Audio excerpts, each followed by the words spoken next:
Om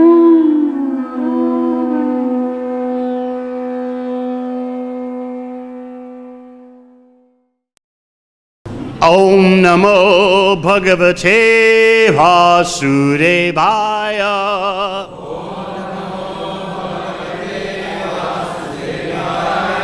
Om Namo Bhagavate Vasudevaya.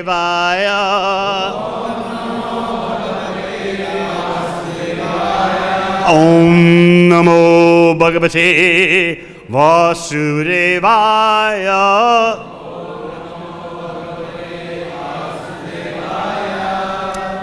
Srimad Bhagavatam, 9th Canto, Chapter 16. Lord Parashurama destroys the ruling class. Text 24. And we may do 25 and a couple of others because they have no purports. Swadeham Jamadagnis tu Labdva Sangyana Lakshanam Rishina Mandale Subhut Saptamo Rama Pujataha Swadeham, his own body. Jamadagni, the great sage Jamadagni. To Labdva, regaining. Sangyana Lakshanam, showing full symptoms of life. Knowledge and remembrance. Rishinam, of the great rishis. Mandale, in the group of 7 stars. Sa, he, Jamadagni. Abut, later became. Saptama, the 7th. Rama Pujata, because of being worshipped by Lord Parashurama. Translation. Thus, Jamadagni, being worshipped by Lord Parashurama, was brought back to life with full remembrance, and he became one of the 7 sages in the group of 7 stars. Purport. The 7 stars revolving around the pole star at the zenith are called Saptarshi Mandala. Of these 7 stars, which form the topmost part of our planetary system, reside 7 sages: Kashyapa, Atri, Vasishta, Vishvamitra, Gautama, Jamadagni, and Bharadwaja. These 7 stars are seen every night, and they each make a complete orbit around the pole star within 24 hours. Along with these 7 stars, all the other stars also orbit from east to west. The upper portion of the universe is called the north, and the lower portion is called the south. Even in our ordinary dealings, while studying a map, we regard the upper portion of the map as north. Text 25. My dear King Parikshit, in the next Manvantara, the lotus-eyed personality of Godhead, Lord Parashurama, the son of Jamadagni, will be a great propounder of Vedic knowledge. In other words, he will be one of the 7 sages. 26. Lord Parashurama still lives as an intelligent Brahmana in the mountainous country known as Mahendra. Completely satisfied, having given up all the weapons of a Kshatriya, he is always worshipped, adored, and offered prayers for his exalted character and activities by such celestial beings as the Siddhas, Charanas, and Gandharvas. 27. In this way, the Supreme Soul, the Supreme Personality of Godhead, the Lord and the Supreme Controller, descended as an incarnation in the Bhrigu dynasty and released the universe from the burden of undesirable kings by killing them many times. Om Jnana Timirandasya Jnananjana Shalakaya Chakshur Militang Yena Tasmai Sri Gurave Namaha. Jai Sri Krishna Chaitanya, Prabhu Nityananda, Sri Advaita Gadadhar, Sri Vasadi Gaur Bhakta Vrinda. Hare Krishna, Krishna Krishna, Hare Hare, Hare Rama, Rama Rama, Hare Hare. As always, Srimad Bhagavatam is giving you information about things within your experience, things beyond your experience, and things that contradict your experience. An open-minded person will easily accept that although I have my experience and I've observed various regularities in my experience, still there can be exceptions, and certainly there can be occurrences and phenomena beyond my experience. A fanatically closed-minded person will insist, this is what is. We have experienced, these are the regular patterns of nature, and that's all that there is. Whether you are a theist, an atheist, or you are just confused, agnostic, whatever, you still are dealing with the issue of the ultimate fact. Srimad Bhagavatam presents Janmadya Sataha. That ultimate fact, that supreme absolute truth, is where from everything, who from everything emanates. Denying that, you can put your faith in matter. That matter does inconceivable things. Even one of the most lauded scientists of the 20th century very brilliantly puts forth what he considers fact. That the universe appears out of spontaneous creation. By some adjustment of mass and energy and the laws of nature, the universe appears. He's still accepting an ultimate fact. Whether you call it the universe, mass energy, or the laws of nature, you have accepted an ultimate fact. And we accept an ultimate fact as Swayam Bhagavan, not only the source of all energies, but the source of all avatars, planetary expansions.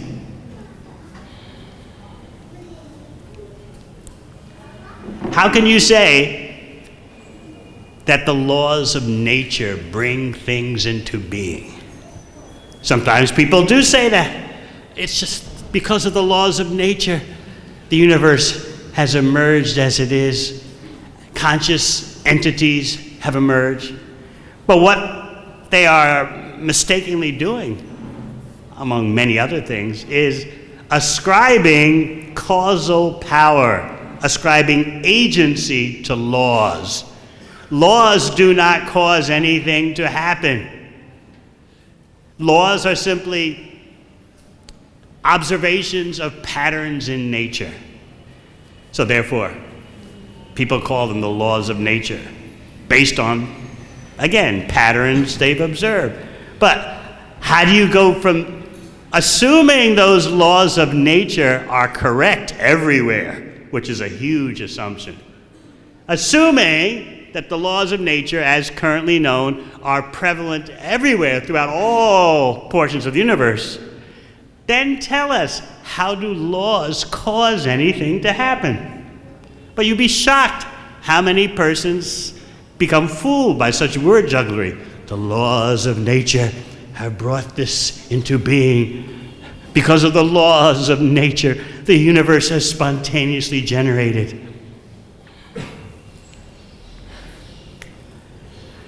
We say, Janmadya Sudha, Sarva Karna Karna.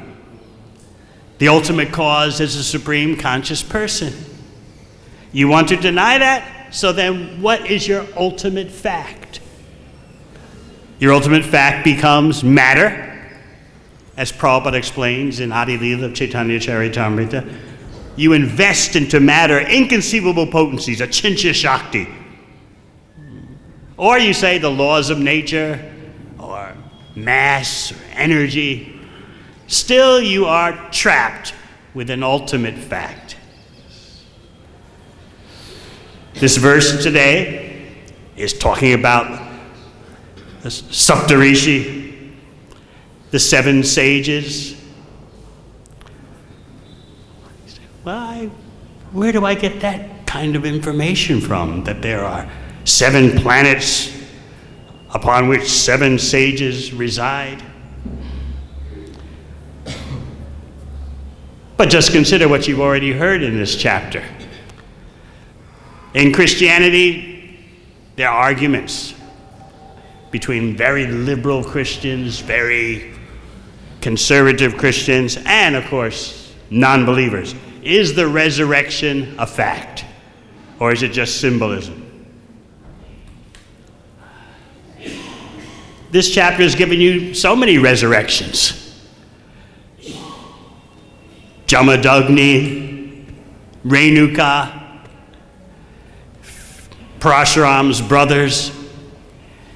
They all met their deaths, but through mystic power, they came back to life in the same body. So what is a miracle for one set of people is commonplace occurrence for others. Of course, as His Holiness Prahlad Maharaj explained yesterday, you're dealing with, in this history of Parashuram, you're dealing with another time in which such powers occurred. And of course, you're dealing with Parashuram, who is a Shakti-Vaisha avatar. He's invested with a particular potency of the Supreme Personality of Godhead.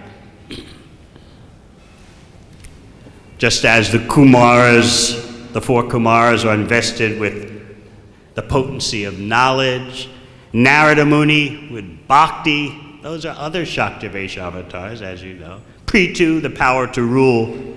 So Parashuram was invested with the power of destroying demoniac leaders, demoniac administrators. Even though he's born in a Brahmana family, his mission took on the behavior of a Kshatriya. But you'll hear that at the end of that particular Leela, because Parashuram is described amongst the Leela avatars also by Rupa Goswami in his Laghu Bhagavad-Gita. In text 26, completely satisfied, having given up all the weapons of a Kshatriya, he is always worshipped and adored and offered prayers for his exalted character and activities by such celestial beings as the Siddhas, Charanas, and Gandharvas. What are you going to do about Srimad Bhagavatam? There is always something beyond the range of your senses mentioned everywhere. Jamadagni having his head joined to his body by Parashuram, Jamadagni bringing Renuka, his wife, and his sons back to life, and Parashuram being worshipped by celestial beings as Siddhas, Charanas, and Gandharvas. We accept Srimad Bhagavatam on the basis of authority. As Srila Prabhupada once explained, there cannot be any progress for human society without the acceptance of authoritative knowledge. Authoritative knowledge means coming from an authority. So if you want to judge the knowledge, you have to judge the authority. But you'd be surprised how alien that point is these days. Well, knowledge just appears on its own, or everyone has their own knowledge. No, genuine knowledge comes from an authoritative person. If you want to judge the knowledge, first judge the person that speaks the knowledge. So this is Srimad Bhagavatam. we're taking knowledge from the greatest authorities, Shukadeva Goswami and others. Yesterday you were discussing the point about, does Lord Parashuram need to purify himself? What does Krishna explain in Bhagavad-Gita? Namam karmani limpanti, name karma pale spriha. The effects of there are no material effects to what I do, Krishna says. Nor do I aspire for any material goals. Yet I'm still active, I'm still doing things. All for the benefit of the living entities. This morning I was thinking of Sri Chaitanya Mahaprabhu and his attempt to go to Vrindavan. As you know, he came back. Upon his return to Puri, he explained to his followers, Sarvabhauma Bhattacharya and others, I tried to go to Vrindavan. I wanted to go through Bengal so I could see my mother and the Ganga. But there were thousands of people following me, destroying the boundary walls, destroying the grounds surrounding where I would stay. How could I go to Vrindavan like that? And Sanatana Goswami brought out the point to him that Vrindavan is Durgama, very difficult to attain. It's insurmountable. Vrindavan is Durlabha, rarely achieved. It's meant for nirjana, a solitary approach. So Mahaprabhu took those words very seriously as he was explaining to his associates in Puri. I was going to Vrindavan like a magician surrounded by a huge entourage. That's not the way. So I came back. But the main reason I came back was because of Gadadhar Pandit. He was so disturbed that I left. When Gadadhar Pandit heard this, he clasped the lotus feet of Sri Chaitanya Mahaprabhu and said, wherever you are, that is Vrindavan. Wherever you are, that is the Yamuna, the Ganga. Wherever you are, that is where all holy places reside. You don't need to go to Vrindavan, but still you do it to set an example for the ordinary people. Mahaprabhu himself testified during the Ratha Yatra, Moramana Vrindavana. My mind is Vrindavan, Mahaprabhu said, because in my mind, the pastimes of Radha and Krishna are constantly taking place. So Gadadhar Pandit reminded Mahaprabhu of that. You're going just to set the example for others.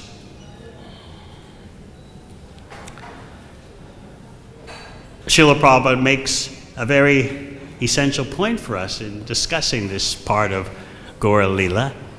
He says that in Vrindavan there's so many persons attached to Radha and Krishna and trying to enter into Radha Krishna Lila. But this is very difficult. But if you approach Radha and Krishna through Sri Chaitanya Mahaprabhu, then it is possible. So as you well know, Srila Prabhupada said, this is one reason why we've established the Krishna Balaram Mandir, to show everyone Krishna and Balaram are the same as Gaur Nitai. You approach Radha and Krishna through Sri Sri Gaur Nitai, and then the access is possible. So many eternal Brajbasis didn't physically go to Vrindavan. A long list is given in Chaitanya Charitamrita. Srup Damodar, Haridas Thakur, Gadadhar Pandit, Shiki Mahiti. A list of about 10 persons. But still they're eternal Brajbasis. So Gadadhar Pandit's point is very important. You're attempting to go, if we would let you, you're attempting to go to Vrindavan to set an example for others.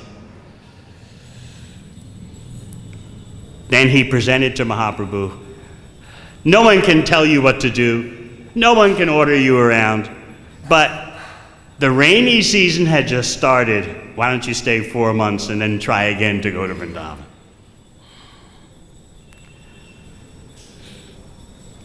Obviously, Sri Chaitanya Mahaprabhu does not need to go to any holy place in order to purify himself.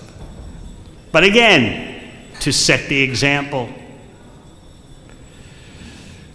Parashuram doesn't have to perform austerities and go to holy places to purify himself after slaying 21 generations of Kshatriyas, one generation after another. But he does so in order to set an example. There's pretext in what he does. He took the excuse of the murder of Jamadagni and the grief of his mother Renuka.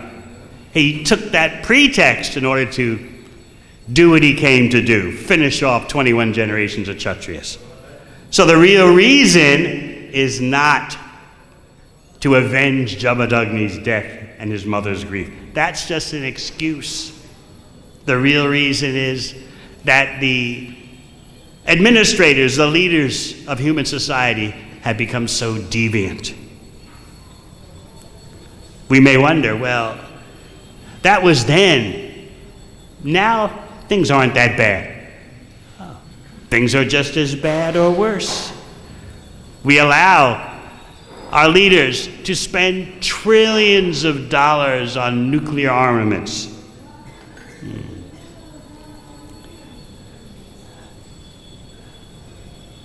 And we don't object. We don't accept that such an extraordinary military buildup is demoniac, as Srila Prabhupada explains. It's a total misuse of energy.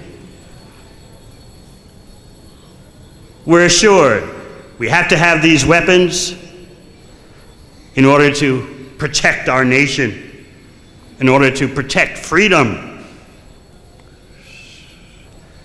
Meanwhile, people are completely enslaved, paying for these weapons, trillions of dollars.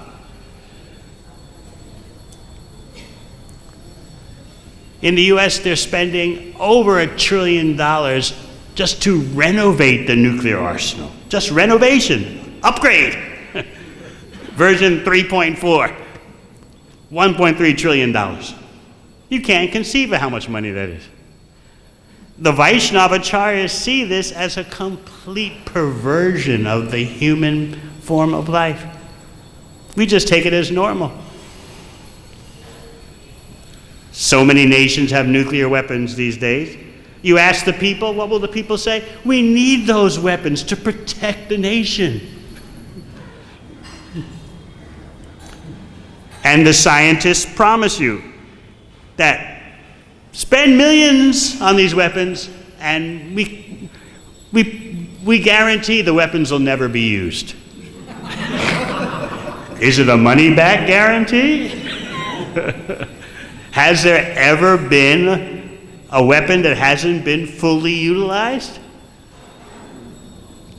I was explaining in Mayapur how just one nuclear-armed submarine, in the US Navy, they call them boomers. Just one submarine has nuclear havoc on it 2,000 times more than the bombs dropped on Hiroshima or Nagasaki. Just one submarine, 2,000 times more. And this is all for peace and prosperity, remember. So what you're reading about Jamadagni, and how he took action against the unnecessary pride and strength of the Kshatriyas, devoid of any Brahmana guidance. What you see then is going on now. And you can be sure, this way or that way, there'll be a catastrophic response. Nature is doing it. The human beings are destroying themselves.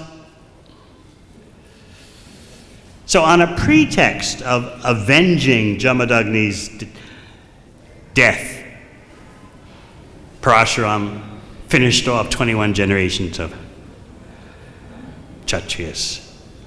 Pretext happens in Krishna Leela. Remember Yudhisthira Maharaj presenting the need for the Rajasuya Yajna to Krishna? He said, personally, we Pandavas don't need all this pageantry. We don't need this gala, massive yajna.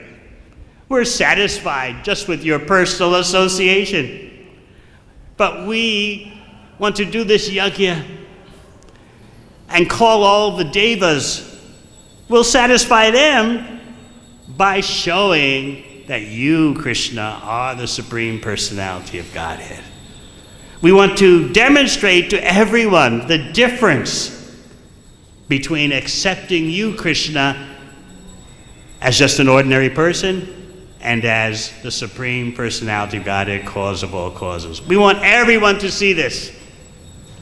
But again, for us, we have no need of this. Remember Lord Balaram, after dispatching Romaharshana Sutta. The acharyas point out that Balaram, with that blade of kusha grass, did it quickly before the sages could protest. He knows how to terminate. The sages did protest a little afterwards, but Balaram was quick, and who would expect that with a blade of kusha grass someone would die? So Balaram quickly did it. And then the sages cried out, "Oh, alas, alas, you have acted in a way that's adharma." So the acharyas point out what they were really saying. By accusing Balaram of being adharmic, they're actually saying what is dharma and what is not dharma doesn't apply to you because you're far beyond that. So Balaram, setting the example for ordinary people, said, all right, what should I do to atone? I can bring him back to life if that's what you want. But this Brahmin said, no. You should kindly preserve our benediction that we gave him, that he would have long duration of life and sensual strength, sensory strength, and that he would be able to expound. Is there some way that that benediction can be intact while at the same time honoring your killing him?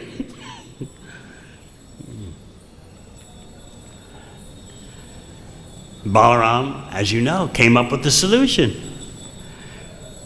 The father lives through his son. Call Ugrasrava, the son, and the son will continue with the benedictions that you gave to the father. As for me, Balaram said, what do I do? Balaram presented himself as not knowing. How do I atone? I've done something that I need to counteract. Tell me how to, in other words, tell me how to do some pious activities. This is Lord Balaram. So they told him, first explaining, you have no need to do any kind of atonement, but please, for the sake of the people, do the pretext of atonement for the sake of others. So they gave Balaram an assignment.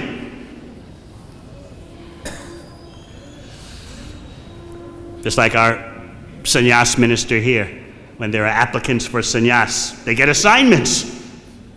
So Balaram submitted himself to the brahmanas. Give me an assignment. Okay, number one, Balvala, this hideous demon who pollutes in such an abominable way our sacrifices. Number two, take a tour of all the holy places in Bharat for 1 year. As if Lord Balaram needs to do that, but Lord Balaram did. Then you have the occasion of Samanta Panchak itself. This is where Lord Parashuram created 5 lakes. Because he killed so many Kshatriyas, their blood formed 5 lakes. Panchak means 5. 5 lakes, Samanta, big, pervading.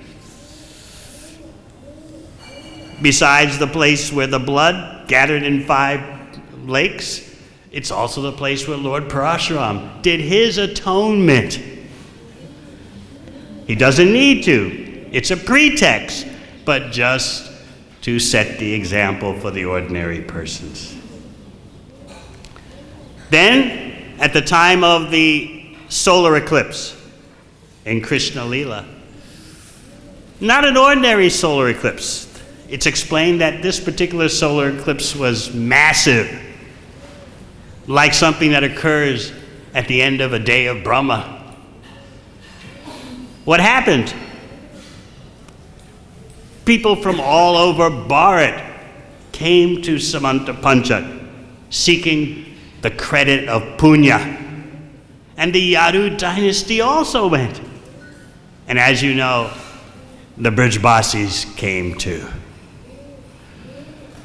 For the Yadu dynasty, they were just taking the pretext of needing to accumulate pious activities.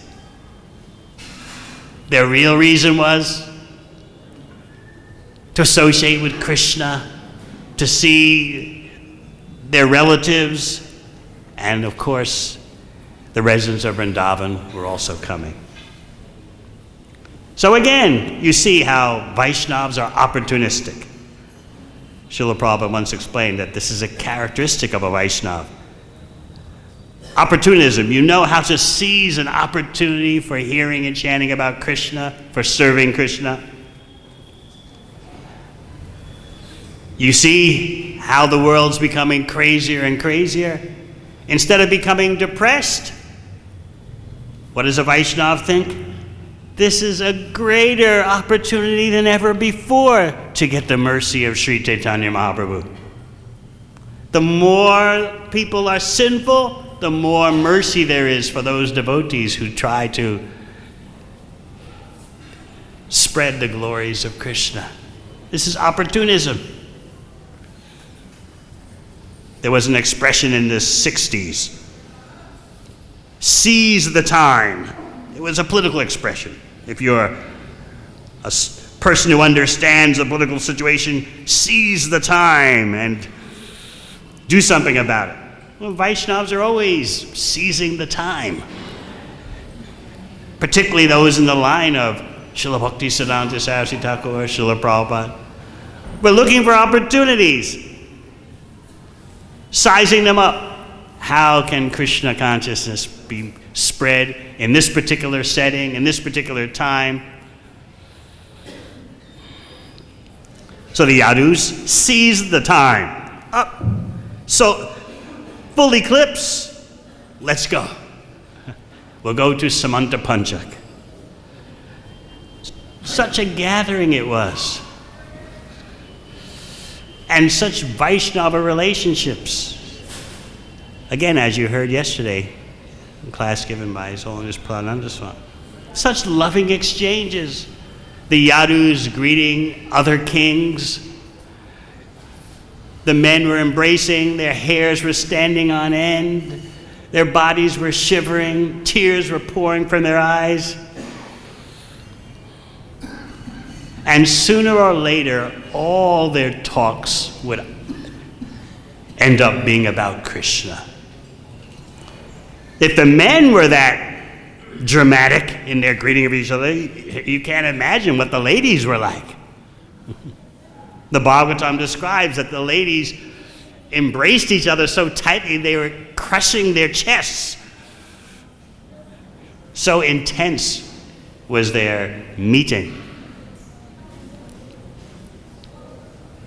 And then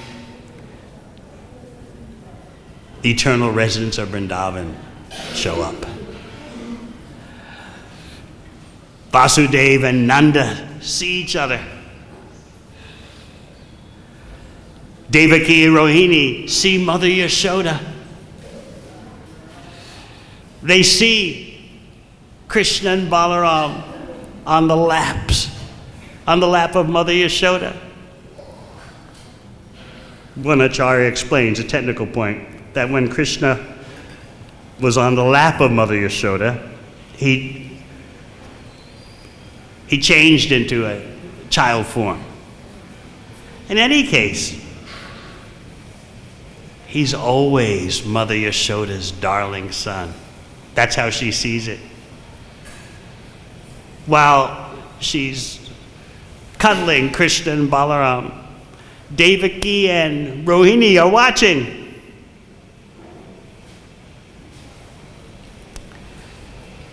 They're watching this whole scene and they're concluding. Look at Krishna and Balaram. They're showing more affection for Yashoda than for us, the real mothers. And look at Mother Yashoda. She has so much more affection for Krishna and Balaram, our children, than we do, than we ourselves do. Devaki and Rohini seek to inject some reality into the situation as they see it. They pointed out, they said to Mother Yashoda, "Oh, how glorious you are. Even though these two children are not really yours, still you've protected them so much, like the eyelid protects the eye." This was a subtle way of, excuse me, but these are actually our boys. But Mother Yashoda was so much absorbed in her Vatsalya praying, she didn't hear it. So Devaki and Rohini conclude, what's the use? Let's go outside and talk to Kunti and Draupadi. And then, of course, it's time for Krishna to meet the gopis, and he did so in a secluded place. Balaram saw what was happening and he exited. He didn't want to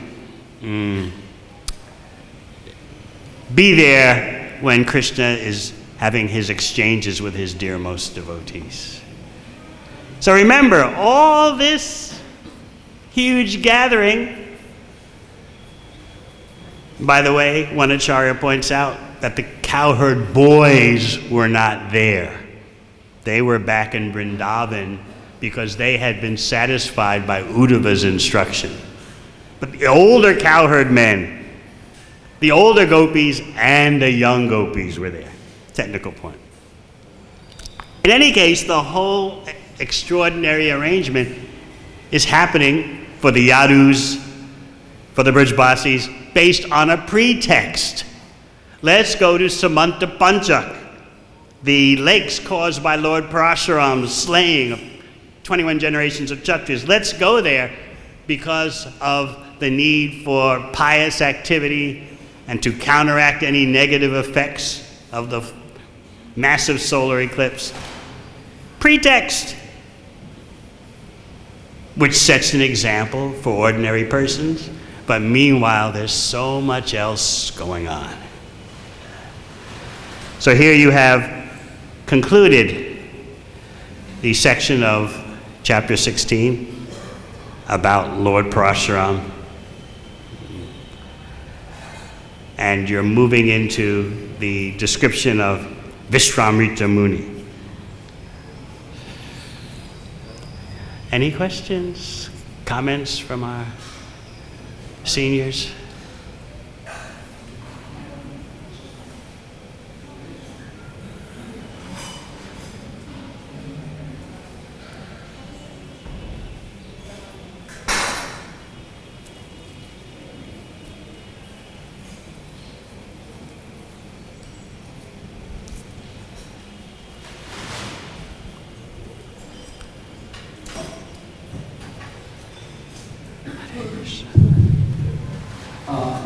as you mentioned, like in case Chaitanya Mahaprabhu said, Vrindavan is Durgam, very difficult to achieve. Even he told Jagadanand not to stay longer here. Jagadanand Pandit, he told not to stay longer. Many of the Mahaprabhus associates couldn't come to Vrindavan. So now we see on the contrary now, at present, so it has become Sugam. Sugam is very easy to make. But the pilgrims, those who visit Vrindavan, they don't know the purpose of visiting Vrindavan, how to understand this phenomenon. As you know, there are various degrees of entry into the real Vrindavan.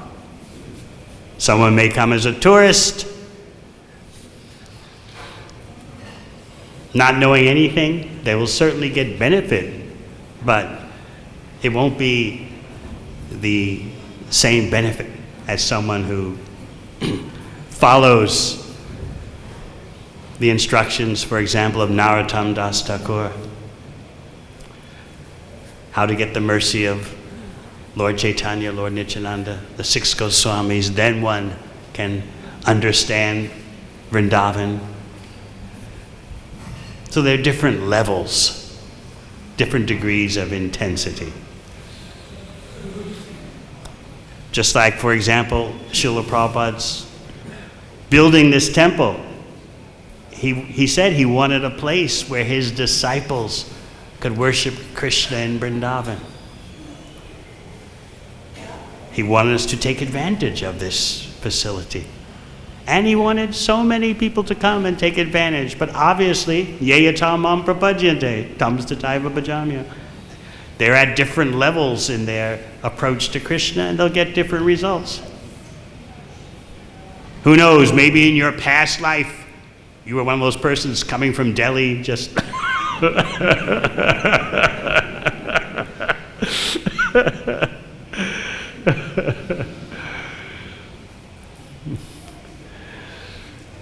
Anything else? Yes.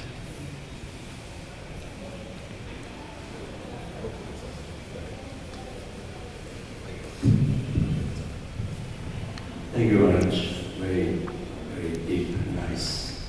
I was reading through this passage, through this chapter, because they asked me to give a class day after tomorrow. And I saw that, the extermination of all these children of Kartamiri Arjuna, I couldn't understand why Parashuram killed all the kids, all his sons, but the children, but he didn't kill Kartamiri Arjuna. He left him alive because he wasn't like sometimes you say you got the head of the snake. Didn't Kartamiri Arjuna get it also? In an extraordinary way? He got killed first. Oh, he got killed. So it was mentioned in the beginning. Yeah, he got killed first, and then the sons killed Devamrita, and then Parashuram killed all the sons. Okay. Can you reconsider after that class? Yes.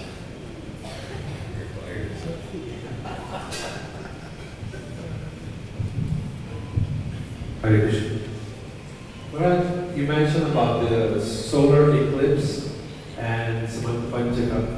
When I read these statements that a certain place gives so much benefit, a certain constellation, situation, positioning of planets give certain kind of benefit.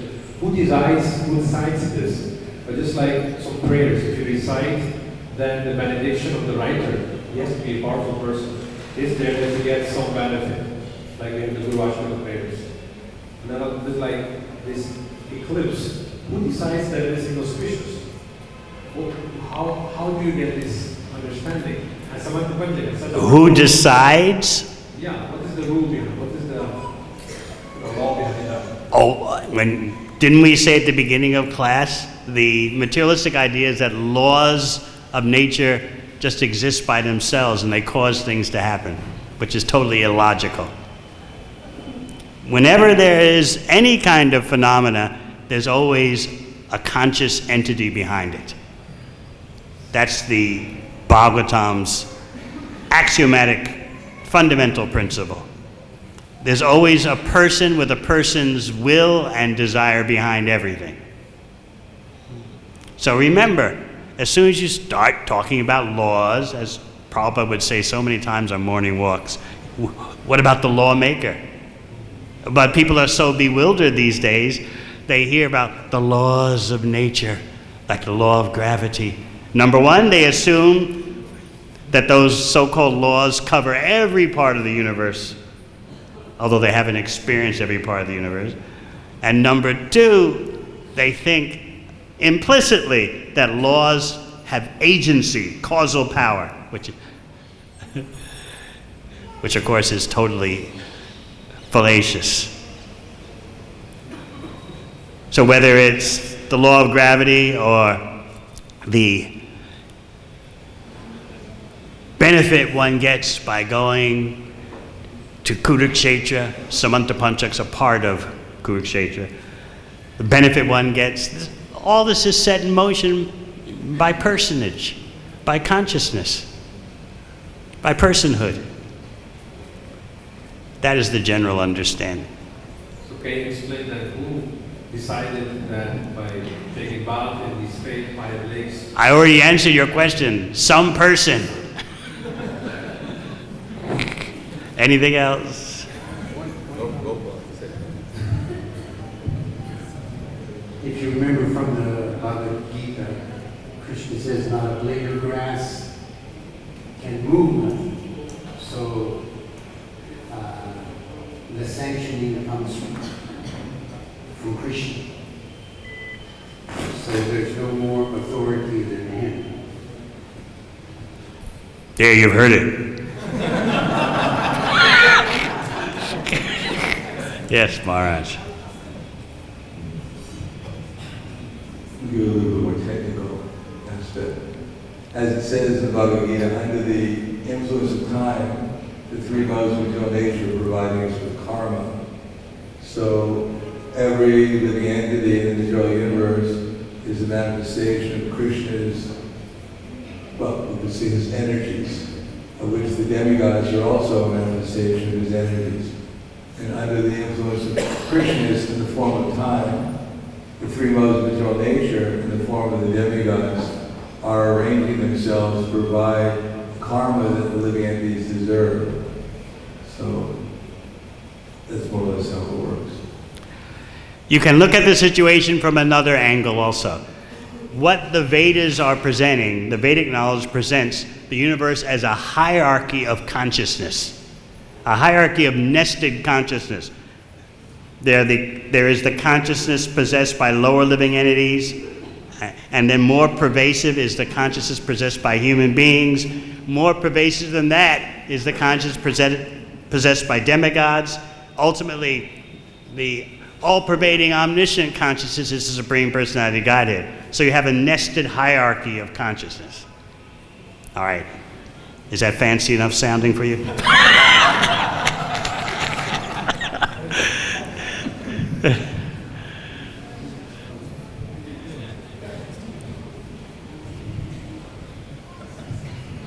So, how do you respond sometimes when people say that all these narrations, so these are just mythology? Even sometimes you will find out what is, well, populated this for a long time, you also start doubting these narrations. Again, who decides what is a story, what is mythology, and what is not? Without relying on an authority, everything is unknown for you. So we're really dealing with a battle about who are reliable authorities. Otherwise, how will you distinguish between what is myth and what is not myth? There's so much going on beyond the range of your sense perception.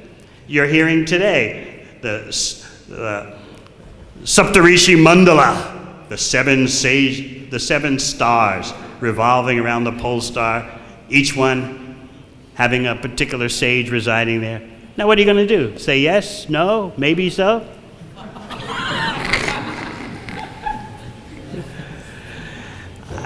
When I'm speaking at universities, I often explain to students, I said, look, you don't understand how your own political system is working. You don't understand how your own financial system in your land is working.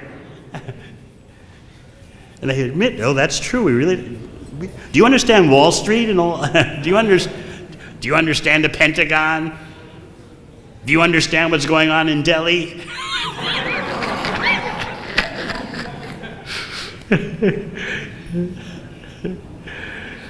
Do you know what your own chief minister is doing? So how dare you comment on Srimad Bhagavatam? But if you want to know the truth, then you have to enter the bhakti laboratory. Otherwise, who are you to so proudly say, this is myth, this is not myth?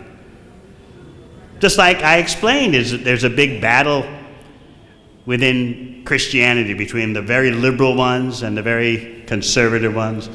The conservative ones say the resurrection is a fact. The very liberal ones say it's a myth meant to imbue us with devotion. And of course, atheists just say, who can believe there's a resurrection? But how many resurrections have you experienced in this chapter? Renuka, her sons, Jamadagni. So what's a miracle or a myth for one person is fact for someone else. Everything comes down to who is your authority. Knowledge must be authoritative. What you call a scientific fact generally changes every 100 years, if not quicker.